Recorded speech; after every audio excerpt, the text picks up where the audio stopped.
எல்லாருக்கும் வணக்கம். இன்னைக்கு நாம பார்க்க போற இந்த அலசல் சாதாரணமா ஆரம்பிச்சு ஒரு பெரிய தாக்கத்தை ஏற்படுத்தின ஒரு நிஜ கதைய பத்தினது. நாம இன்னைக்கு மல்லிகாவ பத்தி பேச போறோம். இவங்க ஒரு பட்டதாரி. அது மட்டும் இல்லாம தாம் படிப்புல கோல்டு மெடல் வாங்கின ஒரு ரொம்பவே புத்திசாலியான பொண்ணு. ஆனா கல்யாணத்துக்கு பிறகு என்னாச்சு தெரியுமா? பல பெண்களை போலவே கணவன், குழந்தை, குடும்பம்னு அவங்களோட ஒட்டுமொத்த கனவுகளும் வீட்டு 4 சுவத்துக்குள்ளேயே முடுங்கி போயிடுச்சு. ஆனா அவங்களோட இந்த பயணம் எப்படி ஒரு மாபெரும் திருப்பத்தை சந்திச்சுது அப்படிங்கறத நாம இன்னைக்கு விரிவா பார்க்க போறோம். உனக்கு எதுக்கு பணம்? நான் சம்பாதிக்கிறது பத்தலையா? வீட்டை மட்டும் கவனிச்சுக்கோ. இந்த டயலாக நம்மள பல பேர் வீடுகள்ல நிச்சயமா கேட்டிருப்போம் இல்லையா? மல்லிகாவோட கணவர் ரகு கை நிறைய சம்பாதிக்கிற ஒரு பொறுப்பான கணவர் தான். ஆனா மல்லிகா தனக்கும் ஒரு வேலை வேணும், ஒரு அடையாளம் வேணும்னு கேட்கும்போதெல்லாம் ரகு சொல்ற ஒரே பதில் இதுதான். இதுக்கு பின்னாடி ரகுவுக்கு எந்த கெட்ட எண்ணமும் இல்லைனாலும் இது ஒரு ஆழமான ஆணாதிக்க மனநிலையோட வெளிப்பாடுதாங்க. மல்லிகாவோட சுய அடையாள தேடல அவரை முற்றிலுமா நிராகரிக்கிறாரு. இதனாலேயே மல்லிகாவின் மனசுக்குள்ள இருந்த அந்த பொருளாதார சுதந்திரத்துக்கான ஏக்கம் நாளுக்கு நாள் அதிகமாயிட்டே போச்சு. 10 வருஷங்க. கொஞ்சம் நினைச்சு பாருங்க. ஒரு நாளோ 2 நாளோ இல்ல, முழுசா 10 வருஷம் மல்லிகா எந்தவித அங்கீகாரமும் இல்லாம வீட்டுக்குள்ளேயே முடங்கி இருந்தாங்க. தினமும் விதவிதமா ருசியா சமைச்சு போடுவாங்க. ஆனா பதிலுக்கு கிடைச்சது என்ன? உப்பு கம்மி, காரம் அதிகம். இன்னைக்கு இதுதானா? இப்படி குறை கூறுற சத்தங்கள் மட்டுமே. இந்த 10 ஆண்டு கால சமையலறை உழைப்புக்கு ஒரு சின்ன பாராட்டு கூட கிடைக்கல. ஆனா என்ன கேட்டா, இந்த வலிதான் மல்லிகாவோட வாழ்க்கையில ஒரு பெரிய மாற்றத்துக்கான அஸ்திவாரமா அமைஞ்சதுன்னு சொல்லுவேன். சரி, பகுதி 1. ஒரு சிறிய தொடக்கம். அனைத்தையும் மாற்றிய அந்த சிறு பொறி. மல்லிகா தன் விதிய எப்படி தன் கையில எடுத்தாங்கன்னு இப்ப பாப்போம். ஒரு நாள் வீட்டை சுத்தம் செய்யும்போது பழைய பேப்பர் அப்புறம் தேவையற்ற இரும்பு சாமான்களை எடைக்கு போடுறாங்க மல்லிகா. அப்படி விற்றதுல அவங்களுக்கு கிடைச்ச தொகை வெறும் 100 ரூபாய் தான். ஆனா இந்த 100 ரூபாய் தான் அவங்க வாழ்க்கையோட மிகப்பெரிய திறவுகோள். அந்த பணத்தை வச்சு அவங்க என்ன செஞ்சாங்க தெரியுமா? தனக்காக ஒரு அழகான டைரியும் ஒரு பேனாவும் வாங்குனாங்க. அந்த சாதாரண டைரி தான் தம் வாழ்க்கையை புரட்டி போட போகுதுன்னு அப்பா உங்களுக்கு கண்டிப்பா தெரிஞ்சிருக்காது. அந்த புது டைரியோட முதல் பக்கத்துல மல்லிகா ரொம்பவே உறுதியா ஒரு சபதம் எழுதுறாங்க. இந்த டைரியின் கடைசி பக்கத்தை நான் முடிக்கும்போது என் கையில் ஒரு பெரிய சேமிப்பு இருக்க வேண்டும். இது சும்மா ஒரு ஆசை கிடையாதுங்க, அது அவங்களோட வைராக்கியம். அவங்களோட தொழில் முனைவோர் பயணத்தோட உண்மையான தொடக்கம் இதுதான். தன் சொந்த அடையாளத்துக்காக அவங்க எடுத்து வச்ச முதல் உறுதியான அடி. அடுத்து அங்கீகாரத்தின் சுவை. சமையல் மூலம் வாழ்க்கையின் நோக்கத்தை கண்டறிதல். அவங்களோட திறமை எப்படி வெளி உலகத்துக்கு தெரிய வருதுன்னு பார்க்கலாம். ஒரு நாள் பக்கத்து வீட்ல தங்கியிருந்த 4 பேச்சுலர் பசங்க ஹோட்டல் சாப்பாடு சாப்பிட்டு உடம்பு சரியில்லாம கஷ்டப்படுறத மல்லிகா பாக்குறாங்க. சரி, இவங்களுக்கு ஏன் நாம சமைச்சு தரக்கூடாதுன்னு கணவர் ரகு கிட்ட தயங்கி தயங்கி பெர்மிஷன் கேட்டு சமைச்சு கொடுக்கறாங்க. அந்த பசங்க சாப்பிட்டுட்டு டிஃபன் பாக்ஸ திருப்பி கொடுக்கும்போது, எங்க அம்மா கையால சாப்பிட்ட மாதிரியே இருந்துச்சு, ரொம்ப தேங்க்ஸ் அக்கான்னு சொன்னாங்க பாருங்க. அப்பப்பா, கடந்த 10 வருஷத்துல யாருமே கொடுக்காத ஒரு மிகப்பெரிய உணர்ச்சி பூர்வமான அங்கீகாரம் அது. முகம் தெரியாத ஒரு பையன் அம்மா மாதிரின்னு சொன்ன அந்த நிமிஷம் மல்லிகாவோட கண்ணுல இருந்து கண்ணீரே வந்துருச்சு.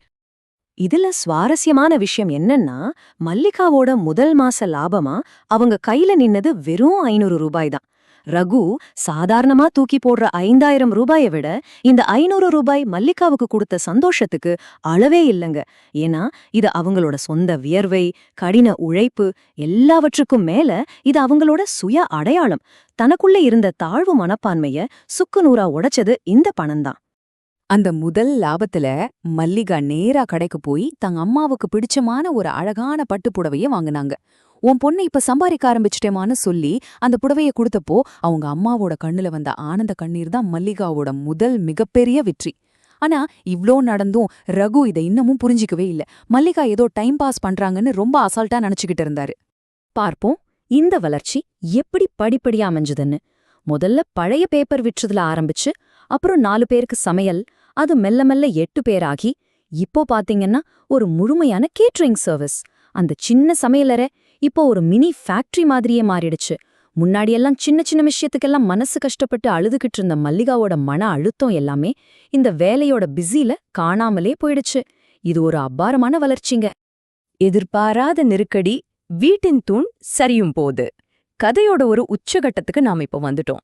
ஒரு நாள் சற்றும் எதிர்பாராத விதமா ரகு ரொம்ப சீக்கிரமாவே வீட்டுக்கு வராரு.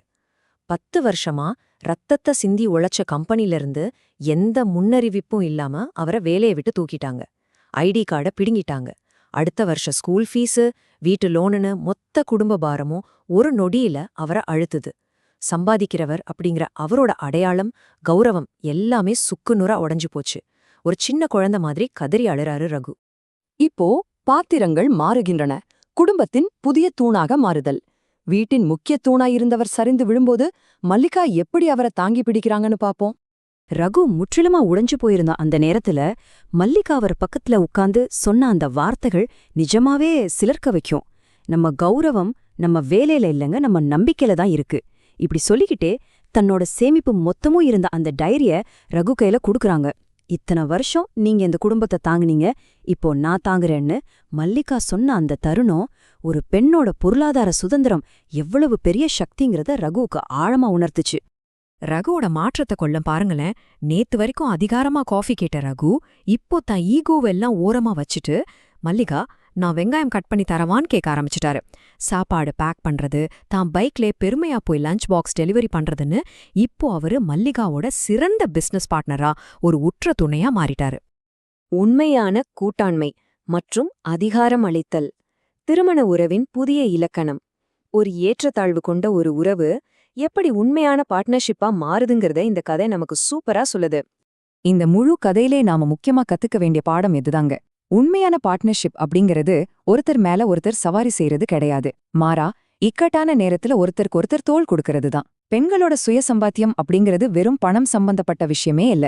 அது அவங்களோட சுய மரியாதை. ஒரு குடும்பம் சரியும் போது அதை தாங்கி பிடிக்கிற மாபெரும் சக்தி அது. இறுதியா உங்ககிட்ட நான் கேட்க நினைக்கிற கேள்வி இதுதான். உங்களுக்குள்ளும் ஒரு மல்லிகா ஒளிஞ்சிட்டு இருக்காங்களா? உங்களோட அபாரமான திறமைகளை இன்னும் சமையலறைக்குள்ளேயே முடுக்கி வச்சிருக்கீங்களா? கொஞ்சம் யோசிச்சு பாருங்க. வெளிய வாங்க, உங்களுக்கான வெற்றியை உங்களோட சொந்த கைகளாலேயே உருவாக்குங்க.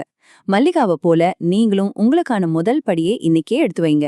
இந்த அலசல் உங்களுக்கு பெரிய அளவுல